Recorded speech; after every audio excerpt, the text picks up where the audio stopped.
Once upon a time in winter, when the snow was falling, a queen was sewing beside her window. As she sewed, she accidentally pricked her finger, and the blood drops fell into the snow. The red on white looked so beautiful that she thought to herself, "If only I had a child as white as snow, as red as blood, and as black as the wood in this frame, I shall call her Little Snow White." And soon after she had a child, just as described, and they called her Snow White. But as soon as the child was born, the queen died.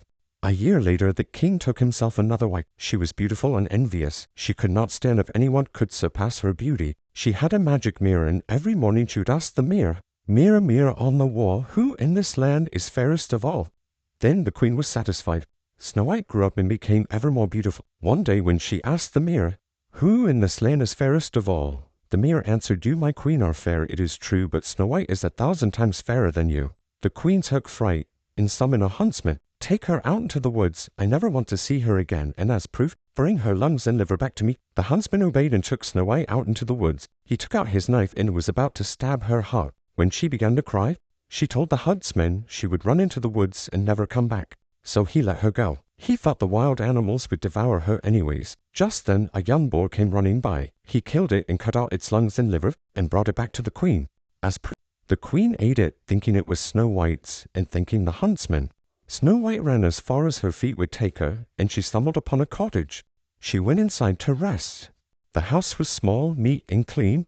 She noticed 7 of everything, 7 little cups, 7 plates, 7 beds. But because she was so hungry and thirsty, she helped herself to some vegetables and some water, and she fell asleep on the beds. Soon evening came, and the 7 little dwarfs who lived inside the home came back. They found the cottage door halfway open, and they found a strange woman laying in their beds, but they let her sleep. In the morning she told the dwarfs why she fled. They told her as long as she kept house for them, she could stay as long as she wants, so she agreed. In the morning she would watch them go to work. They would tell her, "Remember, don't let anybody in." Now the queen, believing Snow White was dead, asked her mirror, "Mirror, mirror on the wall, who in this land is fairest of all?" It answered, "You, my queen, are fair, it's true, but Snow White beyond the mountains with the 7 dwarfs is still 1,000 times fairer than you." So she devised a plan to get rid of Snow White. She decided to disguise herself as an old peddler, so that no one would recognize her. She went to the house of the 7 dwarfs, disguised as an old woman selling bodice laces. She found the cottage Snow White was staying in, and tricked her. She convinced Snow White to let her lace her up to show her the bodice laces. Snow White turned her back to the old peddler, and before she knew it, the old woman pulled the laces so hard that Snow White could not breathe. "You used to be the most beautiful one," said the old woman. She hurried away. The dwarfs soon found Snow White on the floor. They found she couldn't breathe and cut the laces. Then she began to breathe a little, and little by little she came back to life. When the queen arrived home, asked the mirror the same question again, "Who is fairest in the land?" But the mirror answered, "Snow White is still the fairest in the land." She devised a second plan, something to get rid of her for good. So with the art of witchcraft, she made a poison comb for Snow White. She disguised herself as a different old woman this time. She went back into the forest to look for Snow White again. This time she convinced Snow White to open up the door. She showed Snow White the poison comb, and Snow White couldn't resist. The old woman said, "Now let me comb your hair properly." As soon as she combed Snow White's hair, she collapsed on the ground. Fortunately, the dwarfs were on their way home, and they found Snow White. They examined her and found the poison comb. She came back to life. Back at home, the queen asked the magic mirror on the wall, "Who in this land is fairest of all?" And it answered, "Snow White." The queen devised the third and final plan to kill Snow White. From there, with her new plan, she made a poison apple.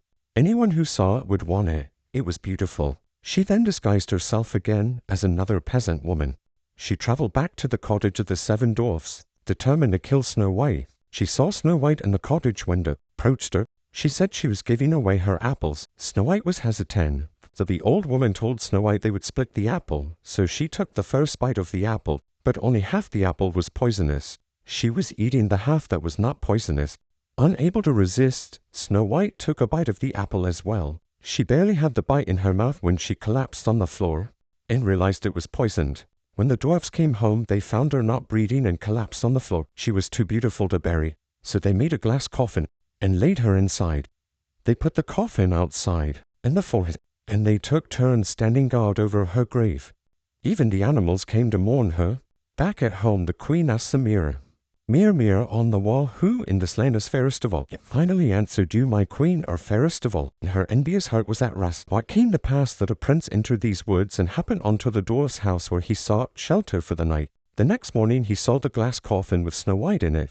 She was so beautiful, asked the dwarfs, "Let me have the coffin, I will give you anything you want." At first they said no, but he said that he would honor her. As the men were lifting up the glass coffin, an apple dislodged from her throat, and she came back to life. She was confused but grateful. The prince asked her to marry him, and she agreed. As the news spread across the kingdom of the wedding, they also invited Snow White's stepmother. She put on her best clothes and asked the mirror, "Who in this land is fairest of all?" The mirror answered, "You, my queen, are fair, it's true, but the young queen is 1,000 times fairer than you," quietly uttered a curse, and decided to go to the wedding, for she had to see Snow White. When she arrived, she recognized Snow White. Feeling terrified, she knelt down. As her punishment, they put a pair of iron shoes in the burning coals. They were brought forth. He was forced to step into the red-hot shoes and dance until she fell dead. The whole kingdom watched as she danced like crazy. Even Snow White, the wicked stepmother, died. But Snow White and her prince were able to live happily ever after. Subscribe, like, or comment if you like this version of Snow White, as it helps the algorithm push it out to people who enjoy this type of content. Until next time.